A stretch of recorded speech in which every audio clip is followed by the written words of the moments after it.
Deus é bom demais! Mais um dia começando. Meu nome é Hugo Jordão e o tema do devocional de hoje é Por que só Jesus?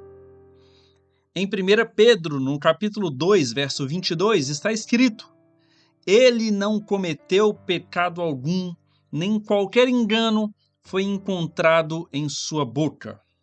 Chegamos ao 8º dia da série que mostra claramente a cosmovisão bíblica e o plano de salvação de Deus. Recapitulando aquilo que nós já falamos durante todos os últimos episódios. O Deus Santo criou o ser humano à sua imagem.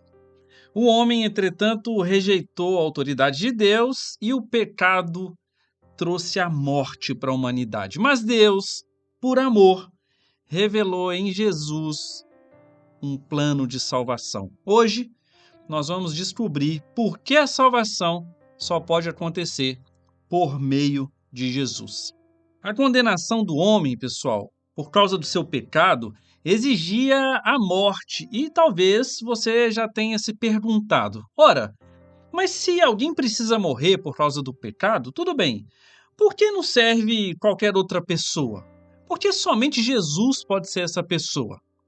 E para entender por que somente Jesus poderia morrer no nosso lugar, nós precisamos olhar para o relacionamento do povo de Israel com Deus. Olha só, de acordo com a lei que foi dada por Deus por meio de Moisés, pecado era a transgressão da vontade de Deus. E em diversas situações, quando alguém pecava, deveria apresentar um animal como sacrifício. Existia até uma concessão para quem não possuía condições de oferecer um animal. Essa pessoa podia oferecer farinha. Entretanto, essa exceção não anulava o princípio que sustenta todo o sistema. O pecado produz morte e exige pagamento. Esse é o princípio. No sacrifício com os animais, o pecador colocava a mão sobre a cabeça do animal e ele morria no seu lugar. Mas não podia ser qualquer animal. Deus deixou uma condição muito explícita. O animal deveria ser sem defeito. E esse animal sem defeito apontava para a pureza daquele que seria o sacrifício perfeito, Jesus. A perfeição física do animal, pessoal, simbolizava a ausência de pecado. Um animal com defeito não seria aceito por Deus, porque Deus exigia um substituto perfeito. Aquela perfeição física do animal apontava para uma verdade espiritual.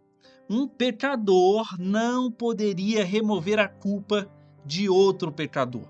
Somente alguém sem pecado poderia fazer isso.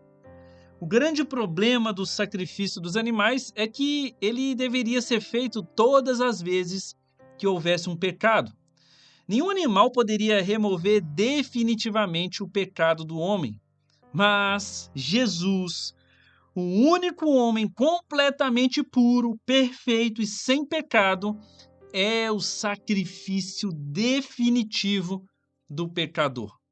Jesus é o único homem de toda a história capaz de satisfazer a condição de Deus, pagando com a sua própria vida o pecado do ser humano.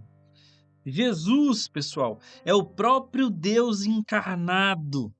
E quando viveu entre nós, permaneceu completamente santo e sem pecado. Só Ele, somente Jesus, tem poder para te salvar da ira de Deus. Vamos orar? Pai, muito obrigado pelo teu santo poder. Muito obrigado pela tua santidade. Senhor Deus, muito obrigado, Pai. Eu quero te agradecer hoje, porque o Senhor se fez carne e viveu como um homem, assim como eu sou um homem nessa terra. E apesar das tentações, apesar das dores, das aflições que todo homem está sujeito a ter, o Senhor nunca pecou. O Senhor permaneceu íntegro, o Senhor permaneceu santo, assim como Deus é santo. E a tua santidade te deu, Pai, o direito legal de morrer por causa do meu pecado, de morrer pelo meu pecado. O meu pecado me condenou à morte, mas o Senhor me trouxe vida por causa da tua própria morte. Pai, no nome de Jesus, obrigado pelo teu sacrifício. Obrigado pelo sacrifício do teu Filho unigênito, Senhor Jesus. Ah, Pai, o que seria de mim se não fosse Jesus? Ora, a tua palavra diz, seria a morte. Mas por tua causa eu posso receber vida e vida em abundância, vida eterna com o Senhor. Obrigado pelo teu santo favor para com a minha vida. Assim eu oro, no nome de Jesus. Amém. O desafio do dia de hoje é: eu quero que, após terminar esse áudio, você diga em voz alta: Jesus, o Senhor não tinha pecado, mas morreu pelos meus pecados. Muito obrigado por ocupar o meu lugar. Compartilhe esse devocional com quem você ama e me siga no Instagram, Deus é Bom Devocional e Hugo Jordão. E não se esqueça nunca, não se esqueça jamais que Deus é bom.